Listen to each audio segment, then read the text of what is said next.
There are coincidences, and then there are the things that happen that are so far beyond coincidence that calling them that feels like an insult to whatever force arranged them. The things that make you sit back and think that the universe has been working on this particular setup for a very long time, moving pieces around quietly and patiently, waiting for exactly the right Tuesday afternoon to reveal what it has been building. This is one of those things. This is the story of two men who applied to Family Feud independently, from different cities, with different families, not knowing each other existed, and who, by a chain of events that begins with a game show and ends with a DNA test, discovered in front of a live studio audience that they had been looking for each other their entire lives without knowing that was what they were doing. It is the story of a coincidence so large that it stopped being a coincidence somewhere in the middle and became something that does not have a common name. It is a story about what families are and what they become, and the extraordinary lengths the universe is apparently willing to go to put certain people in the same room. If you have ever believed that some things are meant to happen, that some meetings were scheduled before the people involved knew they were looking, this story is going to feel familiar in the best possible way. Hit that like button and subscribe before we go any further, because stories like this one are the whole reason this channel exists, and we come back with one every single week. Now let us talk about James and Marcus, and the afternoon that changed both of their lives in a way neither of them saw coming. James Whitfield was 39 years old and lived in Cleveland, Ohio, where he worked as a landscape architect for a firm that did commercial and residential design across the Northeast Ohio region.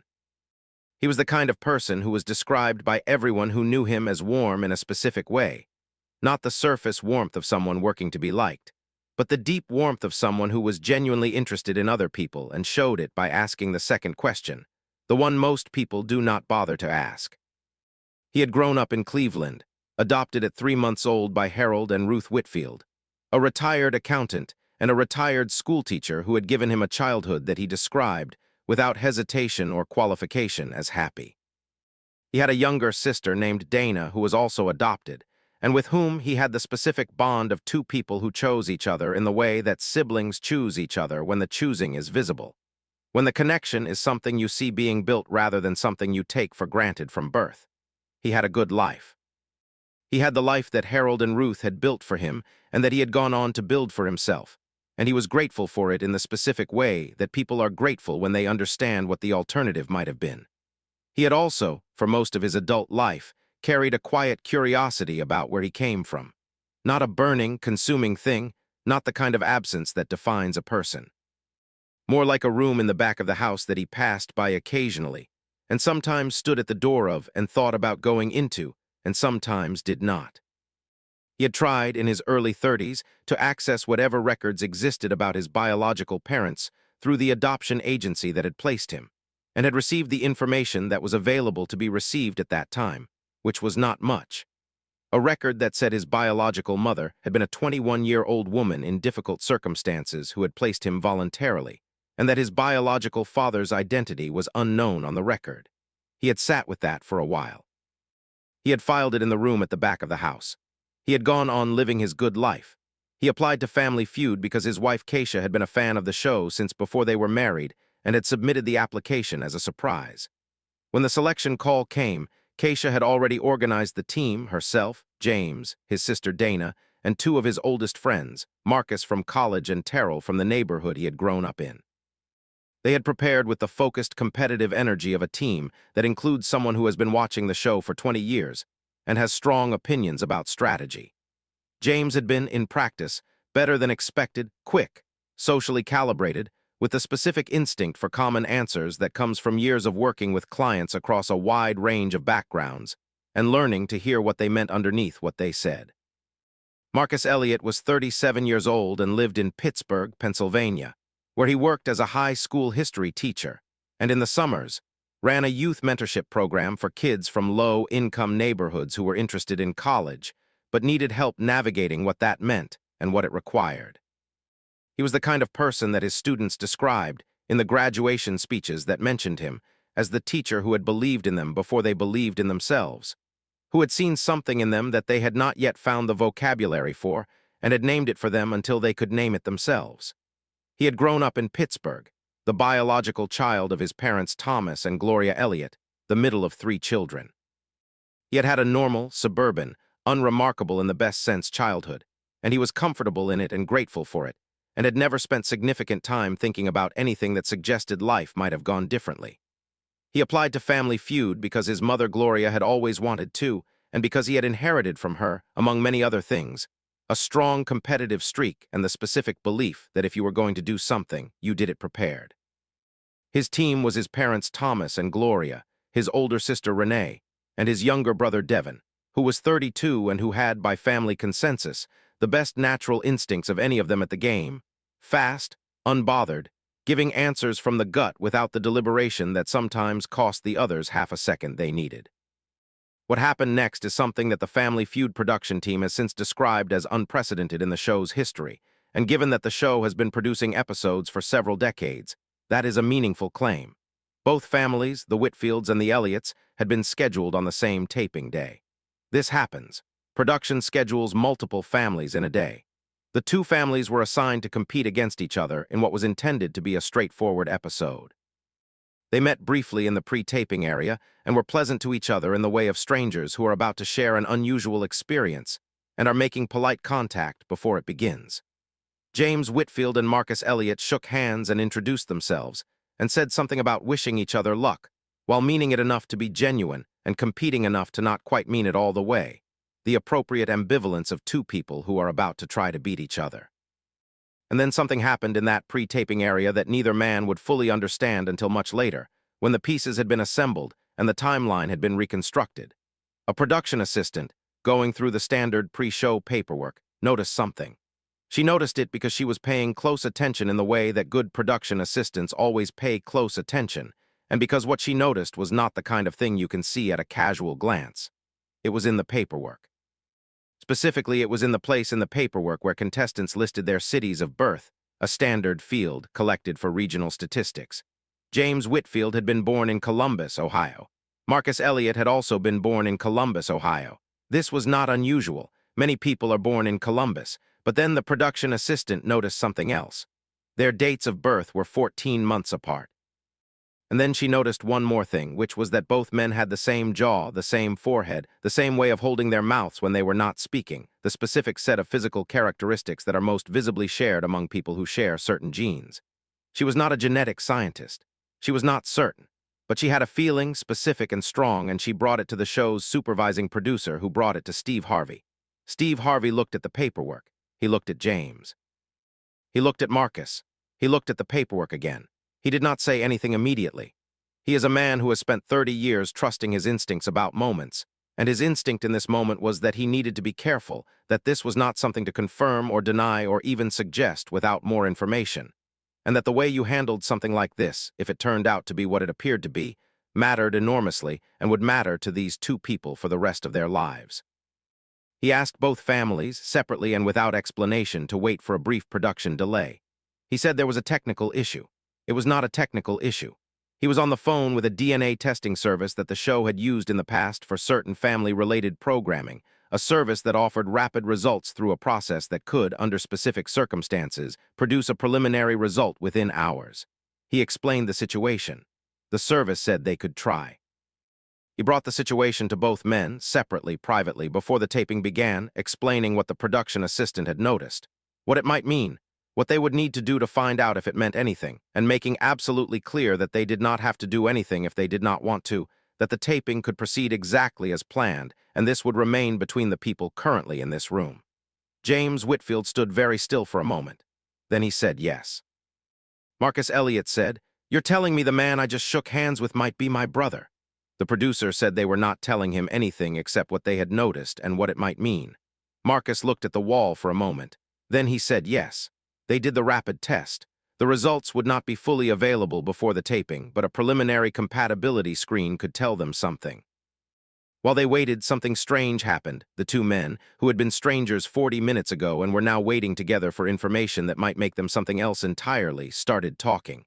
Not about the test, about themselves. James talked about Cleveland and Harold and Ruth. Marcus talked about Pittsburgh and Thomas and Gloria.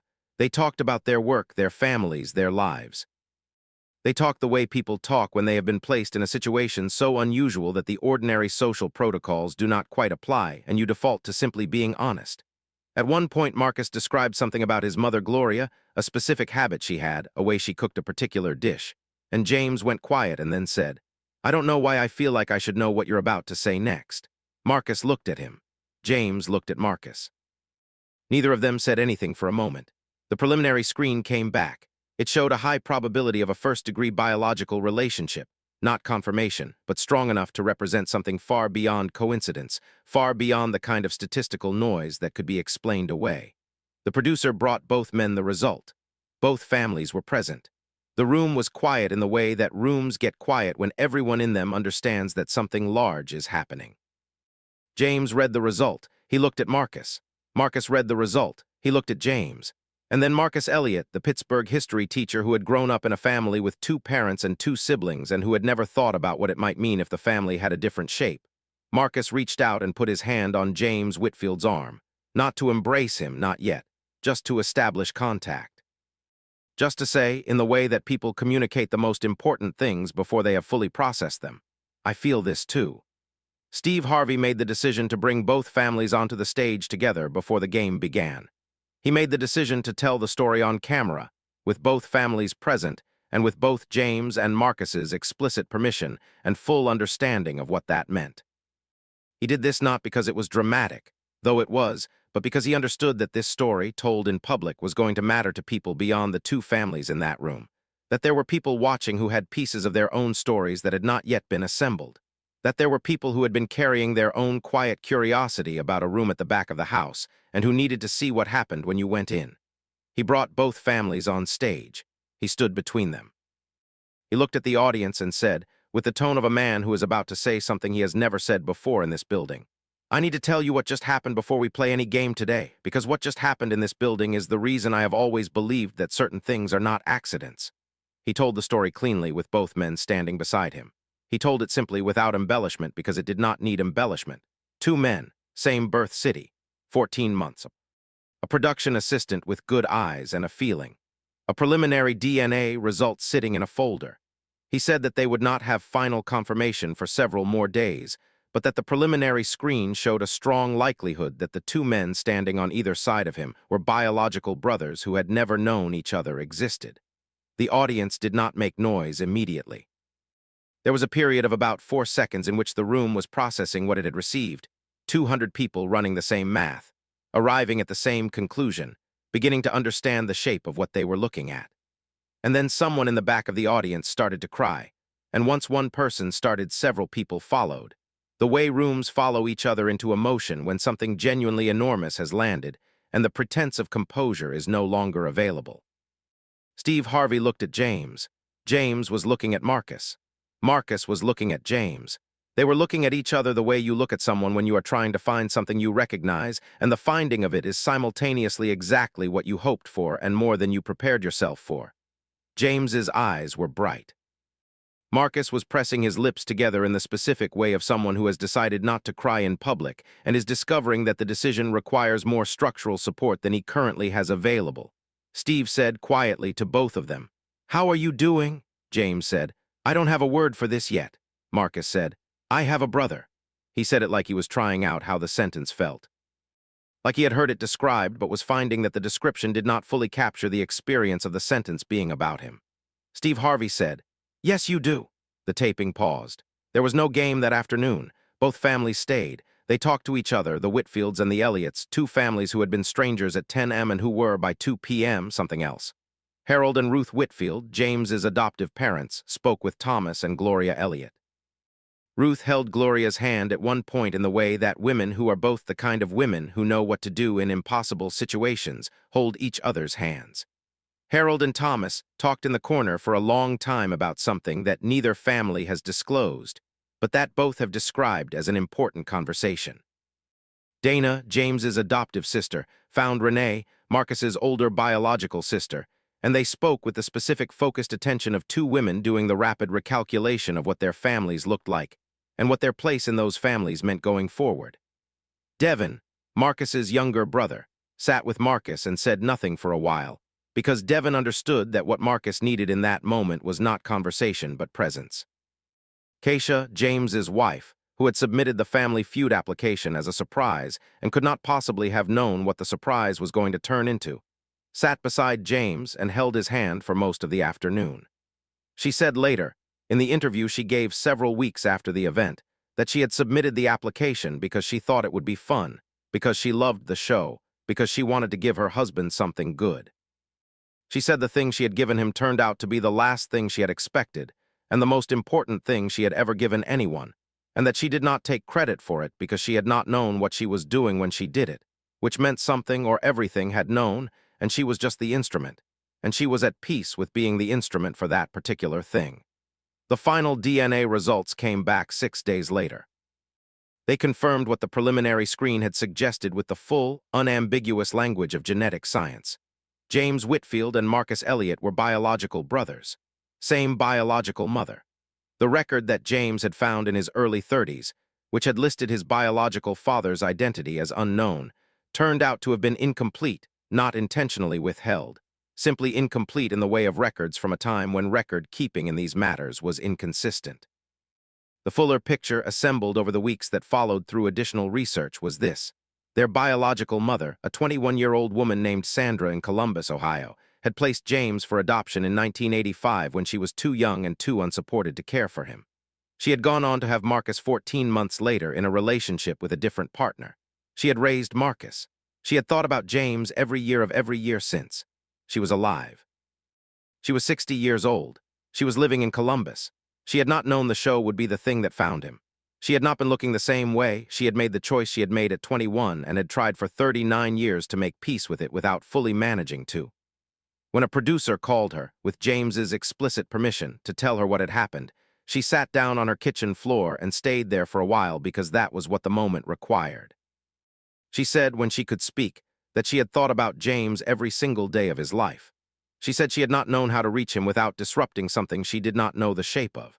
She said that she had always hoped he had been okay and had never had a way of knowing. The producer told her that he was a landscape architect in Cleveland with a wonderful wife and a good life and a sister named Dana and parents named Harold and Ruth who had given him a happy childhood. Sandra was quiet for a long time. Then she said, "Thank you." She said it 3 times. She said it to the producer and through the producer to Harold and Ruth and to whatever arrangement of the universe had made it so that she could finally know. The show aired a 2-part special about the story 8 weeks after the taping day. It included the stage moment, the conversation between the families, and a segment filmed after the DNA results were confirmed in which James and Marcus were shown meeting for the first time in a formal, documented way. Though by that point they had already spoken on the phone 4 times and met once in a restaurant in Pittsburgh for a dinner that lasted 4 hours, and that Marcus described as the strangest, easiest, most important meal of his life. It also included, with everyone's full consent and full presence, the meeting between James and Sandra, filmed quietly with a single camera in a living room in Columbus, Ohio. The meeting was not shown in detail. What was shown was the end of it. James and Sandra sitting side by side on a couch, and Sandra holding her eldest son's hand for the first time in 39 years, and neither of them speaking because the moment did not require speech, and they both understood this at the same time, which was itself a piece of evidence for what had always been true about the specific 2 people sharing that couch. The 2-part special became the most watched episode of Family Feud in several years. The response across every platform was not the response that viral clips usually generate, not the quick, hot response of something that burns bright for a day and is forgotten. It was the slower, more sustained response of something that people returned to, that they watched again, that they sent to each other with long messages rather than just the link, that they used as a starting point for conversations they had been meaning to have for a long time. People who were adopted and had not begun looking wrote about watching the special and deciding to begin. People who had looked and had not found wrote about the renewed commitment the story gave them. Several organizations that worked on adoption record access reported increases in inquiries in the weeks following the broadcast. James and Marcus spent the summer after the special aired seeing each other approximately once a month, which they both acknowledged was more frequent than they could sustain indefinitely given their cities and their lives, but which felt necessary in that first period of rapid assembly, of learning each other, of finding the places where they were the same in ways that made no environmental sense, of discovering that Marcus had the same habit of pausing before answering a question that James had, and that neither of them had ever thought was anything but personal, and that was apparently neither. They drove between Cleveland and Pittsburgh on alternating months. They talked on the phone more than either of them had talked on the phone to anyone since college. Keisha and Marcus's long-term partner Diane began a group chat that included all of the family members from both sides and which became, over the months that followed, a living record of the new thing that was being built. Sandra came to Cleveland in September. James and Keisha had her to dinner. It was not a simple dinner. It was the kind of dinner that requires everyone at the table to be at their fullest capacity, and that produces, by the end of it, something that did not exist at the beginning. James had spent the weeks before it preparing what he wanted to say, and then deciding not to say it, and then deciding to say it after all, and then arriving at the position of saying whatever arrived when the moment came, which turned out to be true to himself in a way the prepared version would not have been. He told Sandra that he did not feel anger, that he had thought he might when this day arrived, and that what he actually felt was something softer and more complicated, a sadness for the 21-year-old she had been, a gratitude that her decision had led to Harold and Ruth, a grief that was for the time that had passed rather than for anything that had been deliberately withheld, and something that was not yet love in the way that love develops over time, but that was pointed in that direction and intended to travel there. Sandra received all of this and said that he was exactly who she had spent 39 years hoping he had become. He said that he was. Marcus came to Columbus to see Sandra on his own, on a Saturday in October, and they walked along the river, and he asked her to tell him about those months in 1985, because he was a history teacher, and he understood that the gaps in a story were as important as what was recorded, and she told him. He listened the way he had taught himself to listen over 20 years of teaching, without filling the pauses, without redirecting, without trying to make the telling easier than it was. She said at the end of the walk that he was the best listener she had ever met. He said that his students would be glad to hear it. She laughed. It was, he told Diane later, the first time he had heard her laugh, and it sounded like something he recognized, which was one more piece of evidence for something that no longer needed evidence. What this story is about in the end is the particular shape that love takes when it has been interrupted for a very long time and then resumes. It does not come back the same as it left, because love is not static and the people involved are not who they were when the interruption began. It comes back as something new that is made from the old material, which is different from the original, but is not lesser. James and Marcus are not the brothers they would have been if they had grown up together. They are the brothers, they are men who knew themselves fully as different people before they knew each other, who bring the accumulated richness of those separate lives to the relationship, who have the specific gift of finding each other as adults, with the maturity to appreciate what they have found rather than the taken for granted ease that childhood familiarity sometimes produces. They are brothers who chose each other. They did not have the choice taken from them. The choice was made for them by circumstances that neither they nor Sandra controlled. But in the room where James was called after a Family Feud taping and told what the preliminary DNA results showed, and in the room where Marcus heard the same thing and said, "I have a brother," and was trying out how the sentence felt, in those rooms they chose. They play Family Feud every year now at the Elliott family reunion, on a home version of the game that Devin bought and that has become, according to every account, both the most anticipated and the most chaotic part of an already chaotic gathering. James and Marcus play on opposite teams by established tradition, because the game is better that way and because they are both, it turns out, deeply competitive in the way of people who take things seriously while also being entirely capable of laughing about it. And the combination of those two qualities at a kitchen table is the best available definition of a family game night. Harold and Ruth and Thomas and Gloria come every year. Sandra has come twice. She sits in the seat that has become her seat. She watches her sons try to beat each other at a word association game and laughs at the things they do not realize they do the same way, and saves those moments in the specific, careful way of someone who knows the value of what she has been given and does not intend to lose a single minute of it. If this story reached you, if it made you think about a piece of your own story that has not yet been completed, or about someone you have been meaning to find, or simply about the extraordinary patience of certain arrangements waiting for the right Tuesday afternoon, share this today. Share it with someone who needs it. Leave a comment below and tell us what this story made you feel, because the comments on stories like this one matter in ways that go beyond the usual, and this community shows up for them.